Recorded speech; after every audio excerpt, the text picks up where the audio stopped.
नमस्कार, आप देख रहे हो वाडला एक्सप्रेस। मैं हूं दीपक बौद्ध।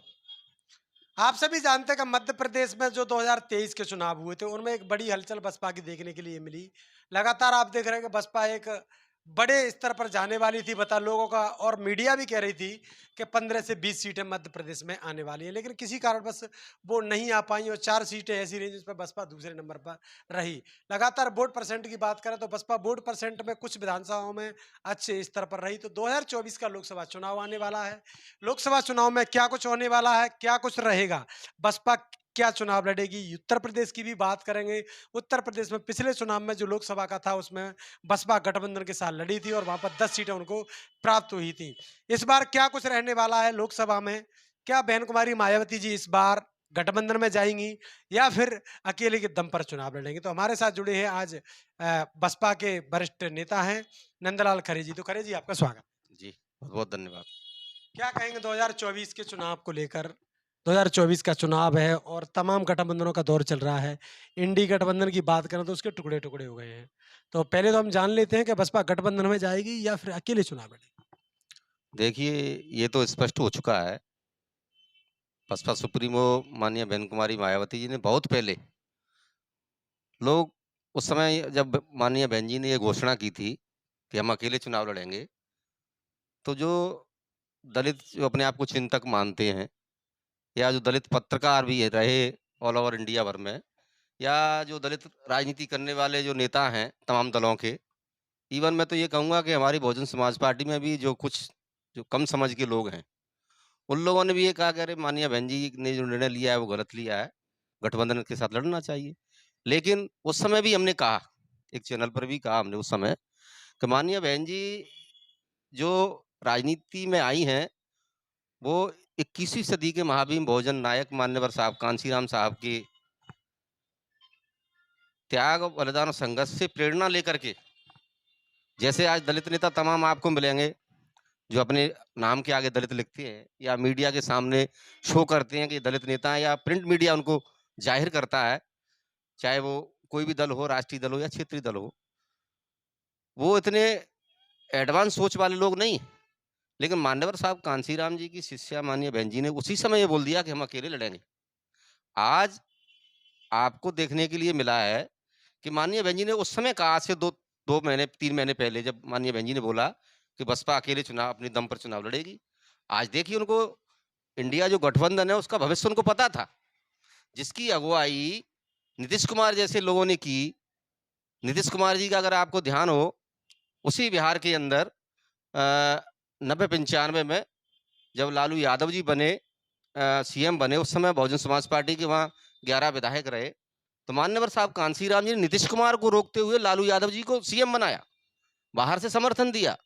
तो जब मान्यवर साहब कांशीराम जी ये समझते थे कि नीतीश कुमार भारत की राजनीति में जो बहुसंख्यक समुदाय की जो राजनीति है, उस राजनीति को समझने वाले लोगों की लोग नहीं हैं। उसके कारण जब नीतीश कुमार जैसे लोगों ने अगुवाई की, तो माननीय बहन जी ये समझती थी कि जिस गठबंधन की अगुवाई नीतीश कुमार जी के माध्यम से हो रही है, कल को ये टूटेगा। क्योंकि वो विशेष स्वार्थी पलटी मारे लोग थे। आज उन्होंने अपना बयान पलटा। आज देखिए वो उसी भारतीय जनता पार्टी के साथ में चले गए। ऐसे ही तमाम टीएमसी नेता सुश्री ममता बनर्जी बंगाल के अंदर, उनको देखो, जो अति महत्वाकांक्षी लोग हैं, उन लोगों का एक गठबंधन ना कहते मैं अपनी भाषा में बोलता हूँ, वो ठगबंधन था, टूट गया। आज बहन जी ने जो ताकत है, माननीय पूर्ण प्रसून वाजपेयी जी ने जो बयान दिया है कि अगर माननीय बहन जी को देश का प्रधानमंत्री बनने का अवसर मिलता है, अगर वो सीट पर बैठती हैं, तमाम सोशल मीडिया पे देखिए उनका बयान जारी हुआ है, अगर वो सीट पर बैठती हैं तो उनको हटाना नामुमकिन हो जाएगा। ये डर कांग्रेस को भी डर है और जो बहुजन के नाम पर, बहुसंख्यक ओबीसी, एससी, एसटी के नाम पर जो राजनीति करते हैं, जो अपनी दुकानदारी चलाते हैं, तमाम दलों पर अवसरवादी ता के माध्यम से अन्य राज्यों में या सेंट्रल के अंदर जो राजनीतिक लाभ लेते हैं, संपत्ति अर्जित करते हैं, उन लोगों के लिए खतरे की घंटी है। इसलिए माननीय बहन जी ने उससे दूरी बनाई। आज परिणाम आपके सामने है कि पूरा का पूरा गठबंधन छिन्न-भिन्न हो गया। और मैं तो ये कहना चाहूँगा कि माननीय बहन जी ने अभी कल भी तो कांग्रेस के एक उत्तर प्रदेश के प्रभारी श्री पांडे जी, उनका बयान आया, कल हमने पत्रिका पेपर को पढ़ा, उसमें भी उन्होंने लिखा कि इंडिया गठबंधन के दरवाजे माननीय बहन जी के लिए खुले। भई ऐसा क्या कारण है कि सारे तमाम दलों के लोग माननीय बहन जी की ओर नज़र गड़ाए बैठे हैं, लेकिन कांग्रेस की नीयत में बेईमानी। कांग्रेस नहीं चाहती कि देश की प्रधानमंत्री की कुर्सी पर कोई दलित नेता विराजमान हो। ये कारण। मेन स्ट्रीम मीडिया आज की सर्वे की बात करें तो लगातार बोल रही है कि बसपा पिछली बार गठबंधन के साथ 10 सीटें लेकर आई थी, लेकिन अभी हाल ही में अगर चुनाव हो जाएं तो बसपा 0 विधायक सांसद लेकर आ रही है उत्तर प्रदेश के अंदर। क्या कहेंगे मेन स्ट्रीम मीडिया के बारे मिनिस्टर मीडिया की बात करते हैं। मीडिया आप देखिए कि जब से श्री राम मंदिर का अयोध्या में निर्माण हुआ है, जब से आप राष्ट्रीय चैनल के साथ-साथ यूट्यूब चैनल जितने भी हैं, मिनिस्टर मीडिया भी है, प्रिंट मीडिया भी, जितने भी चैनल सुबह-शाम एक ही राग अलापा जा रहा है। आप देख नहीं रहे हैं, तो मिनिस्टर मीडिया की तो ये हालत है। लेकिन असल मायने में देखा जाए तो बहुजन समाज पार्टी उत्तर प्रदेश के हिसाब से अगर देखा जाए तो 12.5% जो वोट है, दलित समुदाय का माननीय बहन जी के साथ आज भी है, और 12.5% वोट उत्तर प्रदेश की राजनीति में प्रभावित करने के लिए एक महत्वपूर्ण क्या कहते हैं अपन घटक मानते हैं। तो उत्तर प्रदेश के अंदर तो कोई नई बात नहीं है। ये तो वोट परसेंट कभी हमारा बढ़ता है, कभी घटता है, लेकिन कभी हमारा वोट परसेंट बढ़ा, कभी कई एक बार और सीट कम आई। लेकिन हमारा 1% वोट कम हुआ, लेकिन सीट अधिक आई। तो ये कोई विषय नहीं है, ये तो आगे आने वाला कल बताएगा कि बहुजन समाज पार्टी उत्तर प्रदेश के अंदर सबसे बड़ा दल बन करके उभरेगी। और आप देखो कांग्रेस का वहाँ पर क्या है? समाजवादी ताकत में है, बहुजन समाज पार्टी ताकत में नहीं, कांग्रेस का तो वहाँ कुछ भी नहीं है। ये तमाम दल समाजवादी लोग अंदर खाने में भारतीय जनता पार्टी से मिली हुई है। तो उत्तर प्रदेश के अंदर आज माननीय बहन जी जो काम करने का तरीका है, वो सटीक है। दलित और ओबीसी और मुस्लिम समुदाय का वहाँ बहुत बड़ा अंदर खाने में गठजोड़ बनने वाला है। आगे आने वाले समय में उत्तर प्रदेश के अंदर बहुजन समाज पार्टी मैं ये मानता हूँ कि कम से कम 40 सीट लेकर के बड़ी ताकत बन के उभरेगी। में? मध्य प्रदेश की किन सीटों पर खास नजर रहेगी? मध्य प्रदेश में बहुजन समाज पार्टी ग्वालियर चंबल संभाग और विंध्य प्रदेश में, रीवा में बहुजन समाज पार्टी से 4 बार विधायक बने। भीमसेन पटेल, बुद्धसेन पटेल जी, देवराज पटेल जी, सतना से भीमसेन पटेल तो 2 बार बने। हम उस दौर के कार्यकर्ता हैं कि बुद्धसेन पटेल जी 2 बार बने। सुखलाल कुशवाहा जी सतना से चुनाव जीते। तो और मुरैना में अपन देखते हैं तो मुरैना बहुजन समाज पार्टी यहाँ पर हमेशा दूसरे नंबर पर रही। पिछले 2 चुनावों से बहुजन समाज पार्टी यहाँ तीसरे नंबर पर ज़रूर है, लेकिन बहुजन समाज पार्टी का एक इतिहास रहा। बहुजन समाज पार्टी के जन्म के बाद से बहुजन समाज पार्टी जब यहाँ आरक्षित सीट हुआ करती थी, तब डॉक्टर पीपी चौधरी यहाँ से चुनाव लड़ते थे, हमेशा दूसरे नंबर पर रहे। आरक्षित सीट होने के बावजूद भी बहुजन समाज पार्टी ने यहाँ 1,35,000 से लेकर के 2,49,000 तक यहाँ पर वोट हासिल किया। तो बहुजन समाज पार्टी मुरैना सीट को और ग्वालियर चंबल संभाग में जो ताकत है, बहुजन समाज पार्टी की हम 6-7 सीटों पर मजबूती के साथ चुनाव लड़ेगी। अगर बात करें मुरैना लोकसभा की सोपुर की तो यहाँ पर 2,97,000 यानी 3 लाख के करीब बसपा ने 8 विधानसभा में वोट प्राप्त किया है।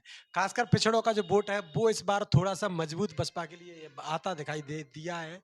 क्या कहोगे बसपा कैसा कैंडिडेट लेकर आ सकती है? क्या सामान्य सीट सामान्य प्रत्याशी होगा या पिछड़ा वर्ग का होगा? और 2,97,000 जो वोट मिला है, क्या कहोगे उसके बारे में? देखिए, ये टिकट के मामले में सोचना तो प्रदेश नेतृत्व, प्रदेश प्रभारियों का काम है। जिले के जो लोग हैं, ज़िम्मेवार साथी हैं, उन लोगों को सोचना चाहिए। विधानसभा इलेक्शन की परिस्थितियाँ अलग होती हैं, लोकसभा की अलग होती हैं। जैसे हमें मुरैना विधान कॉन्स्टिट्यूएंसी पर हमें दलित समुदाय का वोट इतना नहीं मिला, लेकिन सुमावली में जब कभी हमको 3,000 वोट मिला पिछले इलेक्शन में, लेकिन अब ऐसे इस इलेक्शन में हमें हमारा शेड्यूल कास्ट का वोट वापस हुआ है। लेकिन उसके भी कई एक कारण हैं। प्रत्याशी राजपूत समुदाय से था, परिस्थितियाँ कुछ ऐसी बनी, वोट वापस आया। लेकिन जौरा विधानसभा को लें, तो जौरा विधानसभा जो कैडराइज़ वोटर था जौरा विधानसभा का, यहाँ पर वो वोट किसका? बहुजन समाज पार्टी से। तो ये शीर्ष नेतृत्व को ये आत्ममंथन करना पड़ेगा, काम बढ़ाना पड़ेगा, चुनाव चुनाव सर पर है, तो विधानसभा की परिस्थिति अलग रहेगी। लेकिन लोकसभा चुनाव में जो मेरा मानना है, अगर कुशवा कम्युनिटी से और अगर भी भारतीय जनता पार्टी, कांग्रेस से अगर प्रत्याशी देख कर के बहुजन समाज पार्टी यहाँ प्रत्याशी देगी, लेकिन ओबीसी से अगर यहाँ प्रत्याशी आता है, तो ये कारगर साबित होगा। ओबीसी में भी वो भी खास करके कुशवा बिरादरी से। लेकिन कुशवा बिरादरी से जो कैंडिडेट है, हमारे शीर्ष नेताओं ने भी हमसे राय ली, लेकिन एक सांसद प्रत्याशी का फेस भी होना चाहिए। कुशवा से मतलब नहीं किसी राह चलते व्यक्ति को या जिसका चेहरा जिला पंचायत तक का ना हो या असेंबली तक का उसका चेहरा रहा हो, उसको आप चुनाव लड़ा दें। लोकसभा चुनाव एक देश का चुनाव होता है, उसका फेस अलग होना चाहिए कि डॉक्टर पीपी चौधरी जब चुनाव लड़ते तो उनका एक फेस था। यहाँ से वृंदावन सिंह सिकरवार जी चुनाव लड़े तो उनका एक फेस रहा। तो बलवीर दंडोतिया चुनाव लड़े, उनका उस समय लोकसभा फेस नहीं था, लेकिन जब चुनाव लड़ने के बाद वो विधायक रहे बहुजन समाज पार्टी से, अभी भी चुनाव लड़े दिल्ली विधानसभा में, बेईमानी से भारतीय जनता पार्टी के लोगों ने चुनाव हरा दिया। तो एक फेस होना चाहिए, ये और इस पर मंथन करना। वैसे तो कार्यकर्ताओं की नज़र भी ये है कि ओबीसी से प्रत्याशी इधर होना चाहिए, खास करके कुशवा कम्युनिटी से अगर प्रत्याशी होता है तो बहुजन समाज पार्टी यहाँ कांटे के मुकाबले में रहेगी और जीत हार तो अमूमन ये आगे आने वाला वक्त बताएगा क्या होगा। लेकिन आज कार्यकर्ताओं के अंदर जो रोष है, उम्मीद है कार्यकर्ताओं की, और मैं आपके चैनल के माध्यम से मध्य प्रदेश के शीर्ष नेतृत्व से भी ये आह्वान करना चाहूंगा कि उनको नेक नीयत के आधार पर पार्टी का काम बढ़ाना चाहिए। और माननीय अगर आप पार्टी का काम नहीं बढ़ाते हैं, जो कार्यकर्ता के अंदर जो एक डिमोरलाइज हुआ है, कार्यकर्ता एक होपलेस हुआ है, उसका आत्मविश्वास टूटा है, वो आत्मविश्वास मजबूत हो, नेताओं का जो कैटेगरी है कार्य करने की, वहां पर कार्य करने वाले कार्यकर्ता को लगाना चाहिए।